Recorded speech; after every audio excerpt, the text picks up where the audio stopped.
Moments ago, Taiwan electing a new president while old tensions with China remain high. The incumbent party candidate and current vice president, who China has dubbed a separatist troublemaker, becomes the nation's new chief executive after putting an emphasis on Taiwan's sovereignty. For more on this, let's bring in senior contributor for the Federalist, Helen Raleigh. Helen, great to see you this morning. Let's talk a little bit about the background to this election and maybe what this election then therefore represents. Can you help us understand the sentiment within Taiwan regarding its relationship with China? Does this election represent that the vast majority of people in Taiwan value their independence? Well, good morning with you guys. First of all, I want to congratulate Taiwan for having another successful election. It shows Taiwan's democracy is healthy and is well-functioned. And yes, before the election, Communist China gave warnings. They definitely do not want DPP's ally or elected.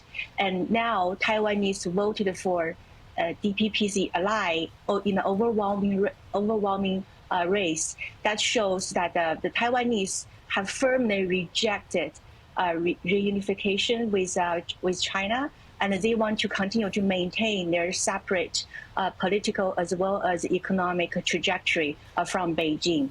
And this is tremendous. Helen, how will China respond? That has implications for our country. So what does this mean? Well, this can mean several things. First of all, immediately, the Chinese government probably not gonna invade Taiwan immediately because President Xi currently faces several serious domestic challenges. China's economy is faltering, and also he has to deal with serious corruptions within the Chinese military, and so the military's fighting power is questionable. So it's very likely that the Chinese government is not gonna do anything too crazy immediately. But what they are likely to do is they're gonna continue military intimidation, basically like sending fighter jets into Taiwan's self-declared air zones on a daily basis, continue to conduct military drills, and also probably impose serious economic sanctions.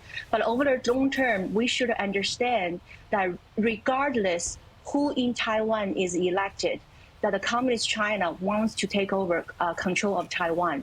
So Taiwan cannot have long-lasting peace as long as that's the Communist Party's goal.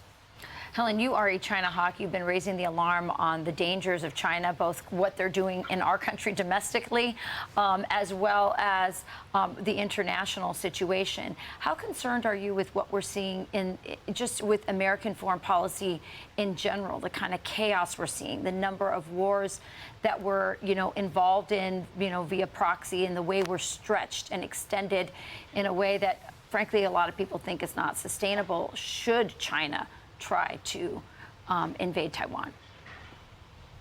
And thank you, Rachel. This is a serious concern because there are several concerns. Number one is, our support to Ukraine has depleted our military ammunitions as well as weapons, and we're not producing fast enough due to years of global outsourcing.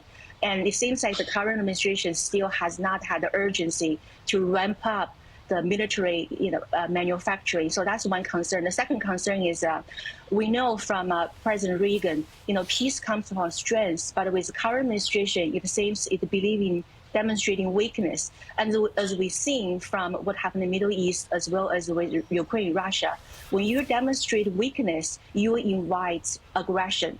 So China's Xi, he already has the military capacity to invade Taiwan, and he's been provoking Taiwan constantly, and that's a reflection of American weakness. And we really should think about it's in our national interest to make a case about how can we protect our friends as well as our national interest.